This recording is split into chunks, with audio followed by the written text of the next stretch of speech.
بسم اللہ الرحمن الرحیم۔ السلام علیکم ناظرین، آج کی ویڈیو میں آپ کو بتانے والا ہوں اللہ تعالیٰ جل شانہ کی شان اقدس کے بارے میں کہ اللہ تعالیٰ جل شانہ نے صرف کن فیکون سے کون سے دن کون سی مخلوق کو پیدا کیا، اور اس کا حوالہ صحیح حدیث سے میں ثابت کروں گا۔ ناظرین، صحیح مسلم اور نسائی کی کتابوں میں ایک حدیث ہے کہ حضرت ابو ہریرہ رضی اللہ تعالیٰ عنہ فرماتے ہیں کہ رسول اللہ صلی اللہ علیہ وآلہ وسلم نے میرا ہاتھ پکڑا اور فرمایا، ابو ہریرہ رضی اللہ تعالیٰ عنہ، مٹی کو اللہ تعالیٰ نے ہفتہ کے دن پیدا کیا، اور پہاڑوں کو اتوار کے دن اور درختوں کو پیر کے دن پیدا کیا۔ کون سے دن؟ مٹی کو ہفتہ کے دن، پہاڑوں کو اتوار کے دن اور درختوں کو پیر کے دن۔ اس کے علاوہ برائیوں کو منگل کے دن پیدا کیا۔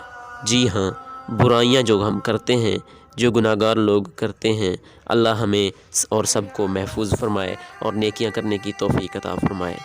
برائیوں کو منگل کے دن اور نور کو بدھ کے دن اور جانوروں کو جمعرات کے دن اور جمعہ والے دن۔ ناظرین، جانتے ہیں اللہ تعالیٰ جل شانہ نے کن فیکون سے کس کو پیدا کیا؟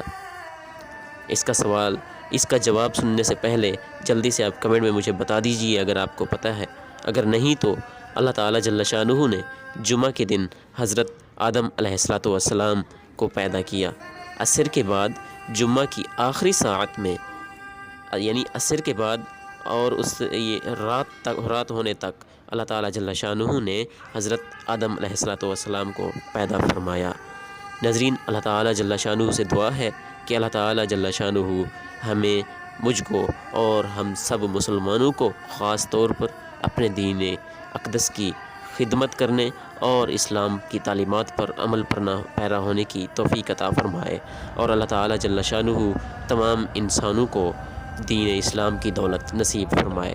ناظرین کرام، میری آپ سے ریکویسٹ ہے کہ اگر آپ کو ویڈیو اچھی لگی ہے تو اسلامی تعلیمات کو شیئر کر دیا کیجئے، کیونکہ یہ صدقہ جاریہ ہوتی ہیں۔ لائک اور کمنٹس کی صورت میں ہماری حوصلہ افزائی کیجئے تاکہ ہم زیادہ سے زیادہ ایسی ویڈیوز بنا سکیں۔ اگر آپ ہماری حوصلہ افزائی نہیں کریں گے تو بھی ہم انشاءاللہ اپنی ویڈیوز بناتے رہیں گے، ہم اپنا جو فرض ہے وہ ادا کرتے رہیں گے تاکہ اسلام جو ہے وہ زیادہ سے زیادہ لوگ اس کی تعلیمات سن سکیں۔ صدق اللہ العظیم۔